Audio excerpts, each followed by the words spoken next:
Je voudrais m'adresser à vous qui me regardez, vous qui doutez des OGM. Vous avez raison. Mais laissez-moi vous expliquer.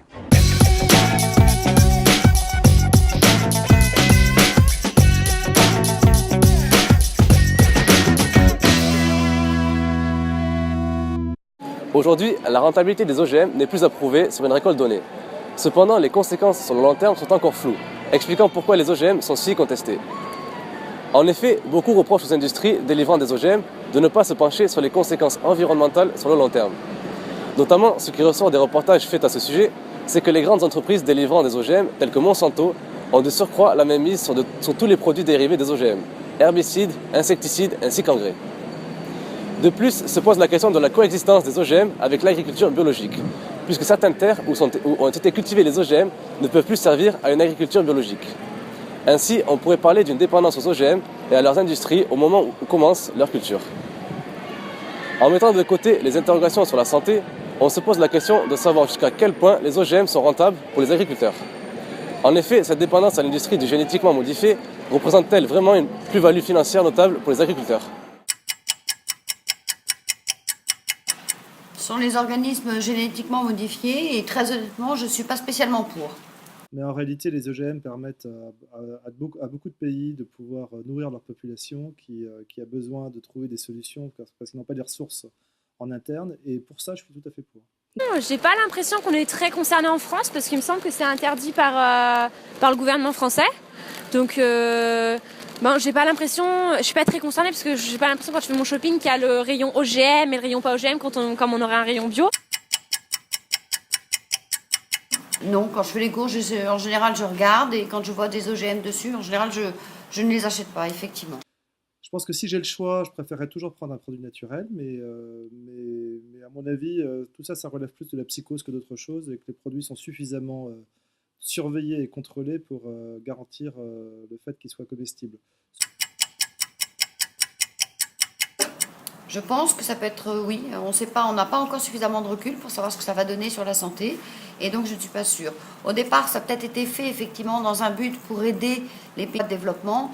Malheureusement, ce ne sont pas eux qui sont emparés de la chose, ce sont plutôt les pays industrialisés et du coup, sous prétexte de faire de l'argent et faire des cultures en masse, on se retrouve avec des produits qui ne sont absolument pas naturels. Je pense que c'est bien qu'ils soient contrôlés. Donc, je pense effectivement, et naturellement, ils pourraient, dès le moment où les produits sont manipulés, ils peuvent être nocifs pour la santé. Et je pense que c'est important de mettre en œuvre toute une série de contrôles qui permettent d'assurer leur capacité à être consommés. Donc, je trouve qu'on n'est pas très renseigné en France. Mais c'est vrai qu'on ne se pose pas non plus vraiment la question quand on va faire son shopping, quoi. Comme nous avons pu le voir, le sujet sur les OGM est un sujet de société.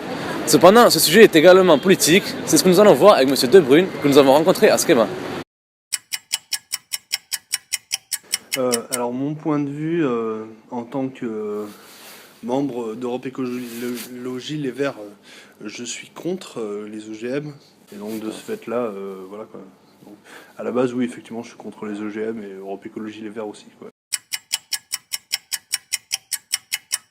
Alors, l'OGM est utilisé pour on va dire, à des fins de protection des plantes en première position, parce que ça permet, par l'introduction de gènes d'intérêt, de réduire l'utilisation d'intrants chimiques. Ensuite, il y a aussi des OGM qui sont plutôt développés pour des caractéristiques biotechnologiques et puis technologiques aussi alimentaires, dans le sens où il y a certains OGM qui sont créés pour être enrichis en certaines vitamines, comme la vitamine A, la vitamine C, etc. Donc en fait, pour répondre concrètement à la question, c'est pas indispensable, dans le sens où effectivement on le fait, déjà en France, et on peut très bien d'ailleurs, on arrive à produire bien et sans OGM. Maintenant, c'est vrai que pour répondre à des problématiques bien précises, on peut faire appel à des OGM pour améliorer la production. Pour répondre à la question qui était posée, indispensable dans l'ensemble non, mais ça peut rendre service pour certaines problématiques rencontrées sur le terrain. Moi, je suis d'accord avec ce point de vue en tout cas, parce que le débat actuellement devient de plus en plus sociétal, dans le sens où c'est vrai que on n'a aujourd'hui pas beaucoup de recul sur ces sujets-là, alors que tout le monde peut finalement donner son avis là-dessus. Et l'idéal, je pense que c'est donner lieu d'abord à des discussions, à des débats plus scientifiques, avec des études bien précises qui peuvent illustrer de façon très concrète l'effet de ces organismes sur, bien sûr, l'environnement et la santé humaine. Et une fois on aura fait ces études qui sont bien cernées et bien fiables, c'est à la suite de ces résultats-là qu'on pourra ensuite après débattre sur l'intérêt d'utiliser ou pas les OGM. Comme nous l'a dit M. Sia, le débat sur les OGM devient beaucoup trop sociétal. La vraie inquiétude est de connaître l'impact sur le long terme des OGM sur la santé ainsi que sur l'environnement. Ce que nous souhaitons réellement est que les OGM n'aient ni un impact négatif sur l'environnement ni sur la santé. Au contraire, des produits tels que le riz enrichi en vitamine C, ainsi que les tomates longue conservation, pourraient être une solution aux pays en malnutrition. Si ces produits s'avèrent véritablement efficaces, les OGM pourraient devenir une véritable solution durable.